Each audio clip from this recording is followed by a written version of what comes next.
Como anunciamos no início, temos a entrevista. Hoje quem está aqui com a gente é o pastor Paulo Renato, da Igreja Sara Nossa Terra. Nós vamos falar a respeito do projeto do Conselho LGBTIA+, que será votado hoje ali na Câmara Municipal. Muita polêmica em torno desse projeto. Quero dar bom dia para o pastor Paulo Renato. Seja muito bem-vindo aqui à Jovem Pan. Bom dia, Paulo. Bom dia, bancada toda. Prazer estar com vocês. Eu já vou começar rapidamente, para a gente não perder tempo, pastor Paulo. É o seguinte, qual é o receio desse projeto ser aprovado aí? Qual o receio dos conservadores, os cristãos? Afinal, se é para o bem das pessoas e os argumentos que estão sendo utilizados para a aprovação, os argumentos são esses, que é para fazer o bem para a comunidade LGBTQIA+. Não deveria ser apoiado esse tipo de projeto? Qual o receio da aprovação? Então, com certeza, a comunidade LGBT, como comunidade negra, comunidade nipônica, ou qualquer outro grupo que assim se nomeie de uma forma exclusiva, como cidadania, merece todo cuidado, merece toda proteção, que a lei assim possa ofertar a cada um deles. Mas, ao mesmo tempo, eu acredito que tudo que se faz em comunidade afeta diretamente a comunidade, e isso precisa ser estudado com muita calma, para isso não vir impactar, por exemplo, o direito de outros, né? Eu acredito que a coisa não pode ser tocada pelo cunho assim, vocês os cristãos. Eu queria eliminar um pouco essa coisa, tirar de lado e levar mais para a questão da cidadania, até porque todo mundo é pagador de imposto, né? Tanto eles quanto nós. E eu acho até estranho dizer tanto eles quanto nós, porque nós somos a sociedade. A sociedade por si só ela tem que ser una, indivisível, né? E coisas como essa já começam a se tornar temerárias pelo primeiro ponto, que é o ponto onde você começa a ver a sociedade se sectarizar, se fatiar em cima de direitos exclusivos, que na verdade a gente já tem toda uma gama legislativa que pode atender qualquer um, independente dessa coisa, qual é a tua preferência, como que você se define. A lei ela não vai olhar para isso, ela vai olhar para mim como cidadão e ela vai embarcar todo mundo dentro desse mesmo barco e vai trabalhar a questão de cada um de forma igualitária, né? Eu acredito que, assim como foi decidido em Rio Preto, São Paulo, que lá o conselho não passou, além de que não passou em Goiânia, não passou em Belo Horizonte, são cidades que, vamos dizer assim, são de relevância dentro do cenário nacional, com câmaras municipais, não o caso de Rio Preto, mas de Belo Horizonte e de Goiânia, que são muito mais vultuosas em termos de números de vereadores e essa representatividade. Acaba sendo percentual, mas seja como for, o debate não prosperou. Se você me permite, Paulo, dando continuidade aqui, se alguém precisar fazer uma pergunta, fica à vontade, pode interromper, a gente continua, mas desenvolvendo esse raciocínio, pare para pensar da seguinte forma, para mim, onde foi que começou a polêmica desse projeto de lei? No fato da não publicidade. A gente já começa por aí. Um projeto como esse, que abrange toda a sociedade, que envolve a sociedade como um todo, se tratando de um conselho municipal, quer dizer, se o conselho é municipal, ele é de toda a municipalidade. E um projeto como esse, que pode vir a gerar qualquer polêmica, por exemplo, em caso de você avaliar cada artigo daquela lei, do projeto de lei, né? Lei depois que aprovar, se aprovar. Mas cada artigo você começa a ver algumas coisas preocupantes, né? Primeiro você pega lá o caráter deliberativo, caráter fiscalizatório, sobre o quê? Sobre tudo aquilo que se considere atentatório, vexatório ou até criminalizável, que se considere. Esse é o problema. É muito subjetivo esse negócio. É muito subjetivo. E essa subjetividade pode gerar margens para problemas sérios, né? Eu penso, eu sinto, e de repente, por conta disso, agora eu quero que isso seja regulado, que isso seja corrigido, né? Rio Preto derrubou, Belo Horizonte derrubou, Goiânia derrubou, talvez outras cidades aprovaram ou não. E, sinceramente, a aprovação ela é legal. Em si, ela é legal. Só que não seria um pouco chover no molhado, bis in idem, como diz o pessoal do direito, né? Vai querer criar direitos e resguardar direitos em cima de coisas que já existem leis que já dão esses direitos. Mas as minorias, elas precisam ser protegidas. E apesar disso, pastor, a maioria dos conselhos, elas referem-se a setores, como saúde, educação. Agora, quando se fala em direitos, não está se falando em direitos da pessoa que é trans, porque tem até trans que é pastor de igreja. A Igreja Católica Evangélica, inclusive, está perdendo membros, está repetindo o que aconteceu com a Igreja Católica há 30 anos atrás, quando negava o trans, o gay, como um ser humano. E o que se trata desse conselho é justamente a defesa de seres humanos, de direitos de seres humanos que hoje estão sendo mortos, estão sendo discriminados, espancados na rua. E o conselho é um passo para melhorar isso. Porque só para você ter uma ideia, me desculpe alongar, mas ontem o Edir Macedo está em guerra com o Malafaia, né? Aí ele falou que não basta só falar, ficar recitando com interesse a verdade, luz e liberdade. Não, tem que fazer, tem que praticar. Nessa parte ele tem toda a razão. E o líder da bancada evangélica apareceu num vídeo com o Luiz Barroso, do STF, já chamaram ele de comunista. E o cara da Assembleia de Deus, daquela radical do Rio de Janeiro, da Madureira. Então, aí você vê, tá um polarismo. E a igreja que podia, tanto a evangélica quanto a católica, podia atuar como uma pacificadora, um atenuante, parece que está botando uma lenha na fogueira ao ser contra algo que defende direitos de pessoas humanas. O senhor não concorda com isso? Sim, claro que eu concordo. Mas já existe a lei para isso, todos são iguais. Mas a lei existe para um monte de coisa que não é cumprida, pastor. O conselho é para reforçar.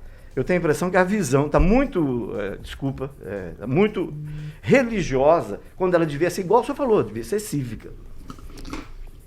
Pode ir, pastor, pode ir, claro. Muito bem. É aí que está a questão. Ela é cívica, ela não é religiosa. Aliás, eu acredito que não precisava nem evocar alguns assuntos que você puxou aí, porque entra numa esfera que já não me diz respeito, né? Os nomes que você citou. Eu vim aqui como cidadão. Eu sou pastor por acaso, né? E se for pegar minha vida aí, eu também sou agricultor, eu tenho minha vida normal, independente do que se acontece dentro da igreja ou não. E não se trata de não querer proteger, eu acredito que eles têm todo o direito de ser protegidos. A mesma polícia que me protege a minha família, protege a eles e a família deles como eles se definem. Eu acredito que nós estamos chovendo no molhado, porque a gente está criando leis em cima de leis que já fazem isso. Tá. Já existe o Estatuto do Idoso e o Estatuto da Criança. No entanto, existe o Conselho da Criança, existiu o Conselho da Criança e o Conselho do Idoso? Pois é, nós temos 58 conselhos em Maringá, vamos criar mais um. Então o senhor é a favor de acabar com os conselhos que repetem leis? No âmbito do governo federal, os conselhos já foram cancelados, eles não estão funcionando mais. Vai, Luiz Neto. Só fazer uma correção, é que os conselhos federais eles tinham um custo, né, pro erário. Eu só queria situar alguns fatos, né, pastor, pra gente ter um raciocínio e o senhor poder dar uma opinião também clara sobre o assunto. Recentemente, nós tivemos a criação do Conselho do Migrante, nós temos em Maringá o Conselho da Igualdade Racial, entre outros conselhos, o Conselho da Juventude, e os conselhos municipais, o papel deles são sugerir, né, trazer ideias ao poder público, que são votados pela Câmara, precisam da aprovação da Câmara e da Prefeitura, caso haja algum projeto de lei, né, de interesse público, né.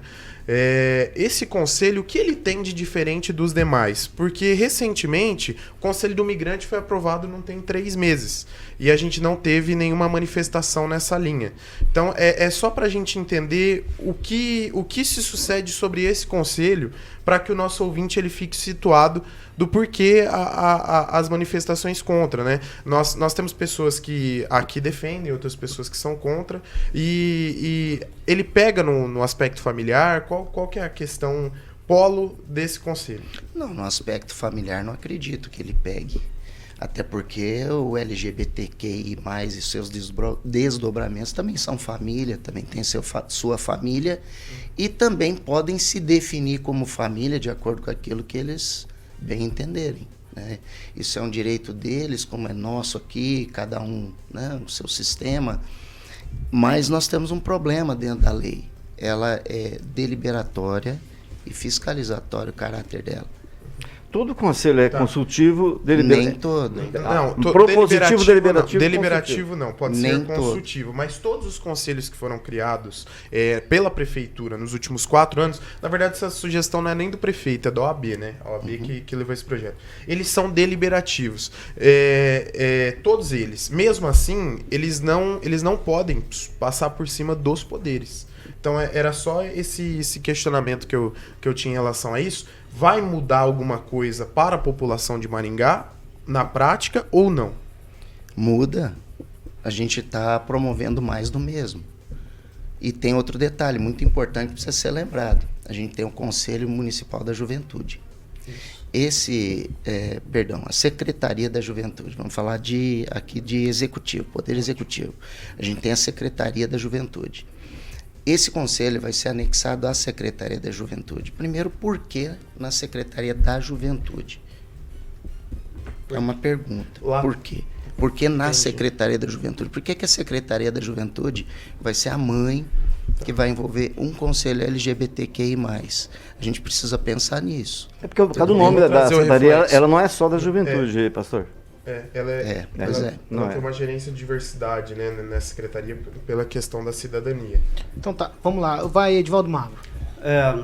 Eu só queria... Nós estamos falando aqui com o pastor ou com o cidadão? Cidadão. Com o cidadão. Bem Então, melhor, né? O pensamento dele não é convergente com a Porque igreja. senão eu teria que abrir a Bíblia aqui e Isso, falar de doutrina e não mas é o assim, caso. O senhor representa aqui uma agremiação religiosa e o senhor não está aqui nessa condição. O senhor está aqui tão somente como Como cidadão. cidadão, foi esse convite que eu Então, recebi. Isso, cidadão que muito tem um import- posicionamento. Eu acho que Eu trouxe o título porque ele tem esse então título. tá, mas é importante Sobre o fazer esse título, a gente está em paz com isso. eu não acho tem que a gente problema. faz uma distinção, porque o cidadão não fala em nome dele e não de uma instituição religiosa, seja lá qual for. Mas, de qualquer forma, eu não vi contemplada ainda a resposta inicial feita por Paulo.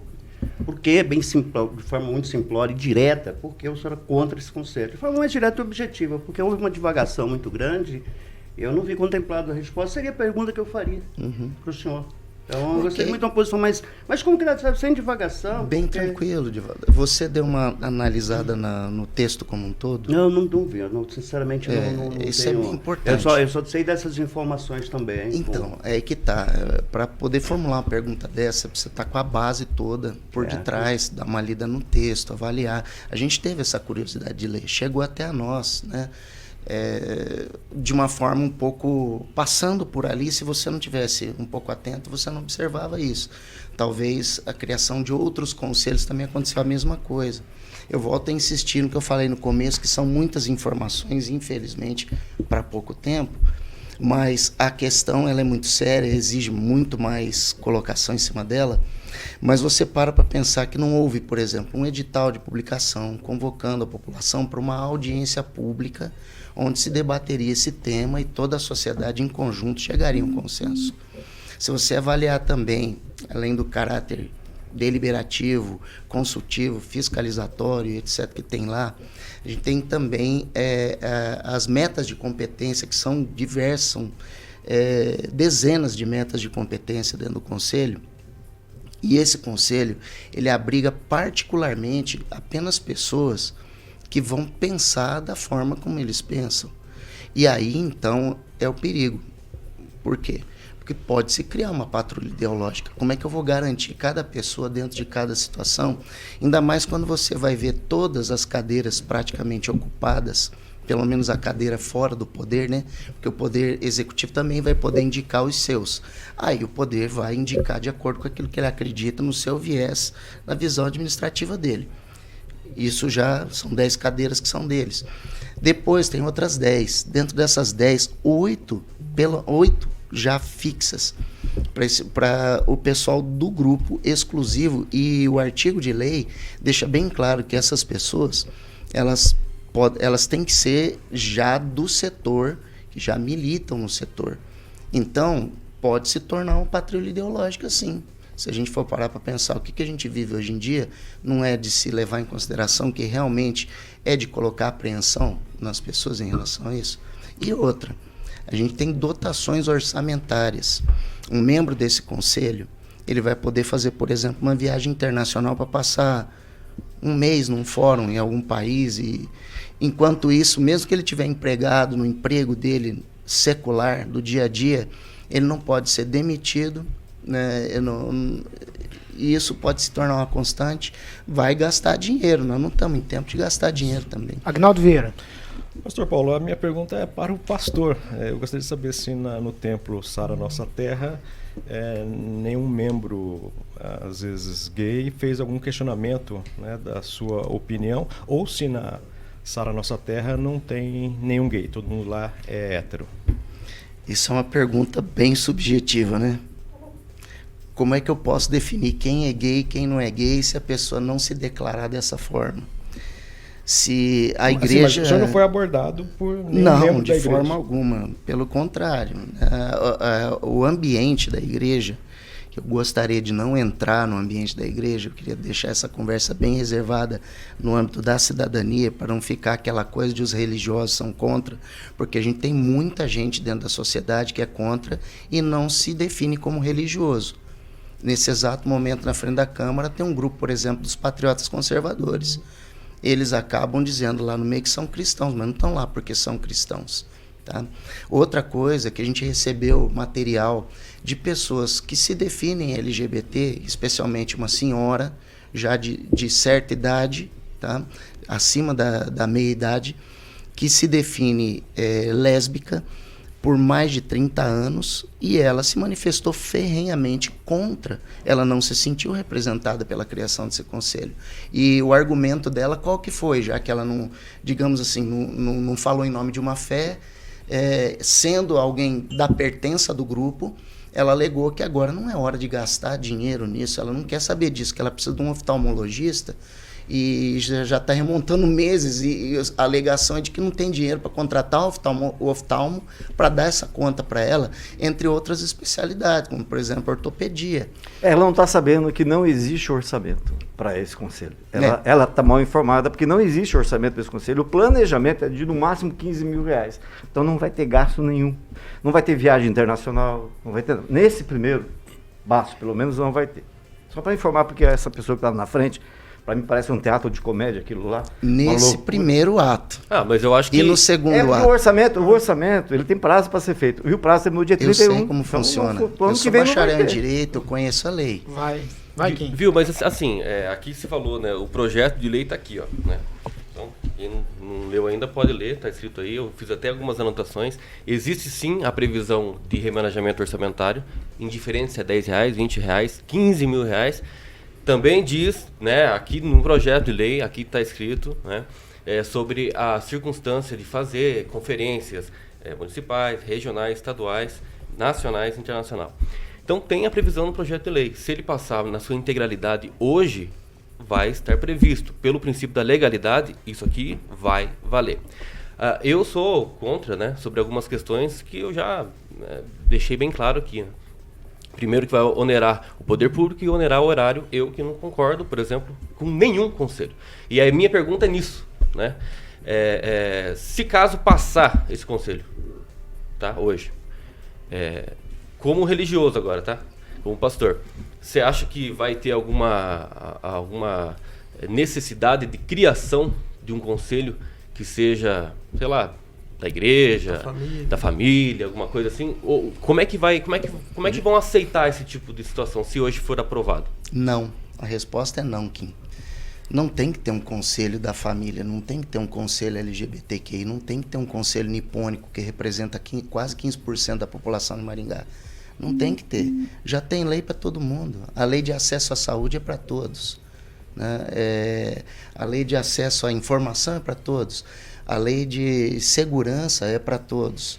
Esses conselhos, essas políticas públicas, elas já existem, elas abrangem a todos e mais. Os LGBTQI+, possuem cadeira em todos esses conselhos. Então, eles já estão versando sobre seus assuntos nesses conselhos. Eu pergunto, por que essa exclusividade? Agora, vamos para o lado ideológico. Nós estamos querendo falar de uma unidade, uma proteção, dividindo. Até quando a sociedade vai engolir isso? Se ficar se dividindo. Por que eu tenho que ser melhor ou menor do que o LGBTQI? Por que a gente não pode ter a mesma vida, cada um segundo a sua escolha, segundo a sua preferência? As minhas escolhas aqui, hoje, por exemplo, na bancada, pode surtir um efeito positivo ou negativo. Mas foi a minha escolha. eu escolhi. Eu me submeti, por exemplo, a essa vitrine hoje aqui. O que vai render depois disso? De positivo ou de negativo? Com certeza, para os dois lados. Né? Com certeza, deve ter alguém vasculhando minha vida no Google já, em alguma rede social. Você sabe como é que tá o mundo hoje, tá assim, cara. Infelizmente, principalmente porque você é pastor. Também tem essa Pois é, mano. A hora que eu entrei aqui, eu deixei o pastor lá fora, porque senão eu vou ter que abrir a Bíblia aqui e evocar alguns conceitos que são muito peculiares, como, por exemplo, são os conceitos da comunidade LGBTQI. O colega perguntou da igreja. Você acha que nunca entrou um LGBT dentro da igreja? Ou será que não tem, por exemplo, algum membro oficial? Ou às vezes em várias igrejas, ainda que a pessoa não se defina, não se assuma, ela está lá em cima do altar. A gente já nunca ouviu falar, por exemplo, de um caso de um pastor que de repente se assumiu homossexual, né? Ou hoje tem igrejas que se dizem igrejas evangélicas que têm um fundamento dentro da questão dessa proteção da questão do homossexual. A questão não é se isso está certo ou se está errado. É a questão que essas pessoas têm a liberdade para fazer isso e estão fazendo. Ninguém foi lá de faixa na frente da igreja LGBT, mandar fechar aquela igreja porque aquilo é pecado, etc. Isso não acontece, de fato não acontece. Vamos negar que existe violência contra esse grupo? Claro que não, porque existe violência contra o grupo hétero. Você falou da igreja fechada homossexual. Isso é privado, né? Primeiro de tudo, né? Claro. É por isso que tem. Inclusive, eu acho que ontem foi falado sobre o Conselho dos Pastores, né? Mas o conselho é privado. Exatamente. E não envolve políticas públicas. Não é falando da ordem. A ordem é privada, o conselho é municipal. Quando se tem a municipalidade, então acho que abrange todo mundo tem interesse de, opa, o que está acontecendo? Gente, para que botar o povo numa caixa e separar? Não tem necessidade disso, nós somos iguais e acabou. Preferência é outro assunto. Mas são iguais, o Conselho do Refugiado não foi questionado e não teve audiência pública. Agora o senhor está questionando a audiência pública porque o público é LGBT. Ele é uma minoria, e como toda minoria, seja um negro, um monte de minoria, tem seus... Evangélicos são maioria? Não, hoje não são, mas tem bancada evangélica. Você ouviu falar da bancada católica? Tem bancada evangélica. E não tem bancada LGBT? Bom que tem uma liberdade. Então, aí que tá. Eu acho que cada... do grupo LGBT tem direito de ser votado também. E então votem nas próximas eleições para que eles sejam mais representativos. Dentro da Câmara aqui, tem 4 vereadores que estão ferreamente defendendo que esse conselho passe. Particularmente eu não enviei uma mensagem. Eu não estou falando de outros, estou falando de mim, que sou eu que estou aqui. Né? Então eu garanto a minha aqui. Mas eu particularmente não enviei uma mensagem a esses vereadores, inclusive um é amigo pessoal de longa data. Eu não enviei uma mensagem, não fiz uma pressão na pessoa deles, porque a posição deles está definida. O que eu vou ficar oprimindo um cara desse, jogando pressão, complicando a amizade, se ele já tem uma posição definida? Então, o que eu entendo que é o pior de tudo dessa questão do Conselho é realmente dividir a sociedade, que é uma sociedade igualitária garantida pelo artigo 5º da Constituição, que abrange a todos. O fato de eu ser hétero, de eu ser gay, de eu ser evangélico, católico, budista ou ateu, não vai mudar nada em relação aos meus direitos, eles estão ali. Né? E essas políticas públicas, todas existentes já tem a cadeira que interessa a eles. Então, eles já podem estar lá fazendo parte de toda a deliberação, caso o conselho seja deliberativo, ou opinando, caso seja consultivo, ou até fiscalizando, caso tenha esse critério fiscalizatório. Fernando Tupan, é o seguinte, a gente não tem mais tempo para nada, eu vou dar tchau para você. Se você tiver uma pergunta de minuta, manda aí, que daí eu já encerro com o pastor aqui com a sua questão, vai. Tchau, Paulo Caetano. Até amanhã, ouvintes. A minha pergunta é bem simples. Qual a expectativa para a votação de hoje? Derruba o projeto ou não? Olha, aí eu não sou vereador, né? Então eu não vou saber te responder. Mas a oração tá grande, né? Oração? Eu acho que a oração, ela não é para derrubar um projeto. A oração é para abençoar pessoas, inclusive o público LGBT. E os pensamentos, né? Que se quiserem experimentar e procurar, por exemplo, a ordem de pastores, para eles, julgando que a gente possa ajudar de alguma forma, a gente possa se conhecer melhor e conversar melhor, provavelmente tanto eles quanto nós vamos nos surpreender uns com os outros. e a gente vai descobrir que cada um tem para oferecer, independente de qualquer circunstância. Tá joia. Esse é o pastor Paulo Renato. Pastor, muito obrigado pela presença do senhor aqui na Jovem Pan. Agradeço, Paulo, agradeço a vocês. Foi muito boa a conversa.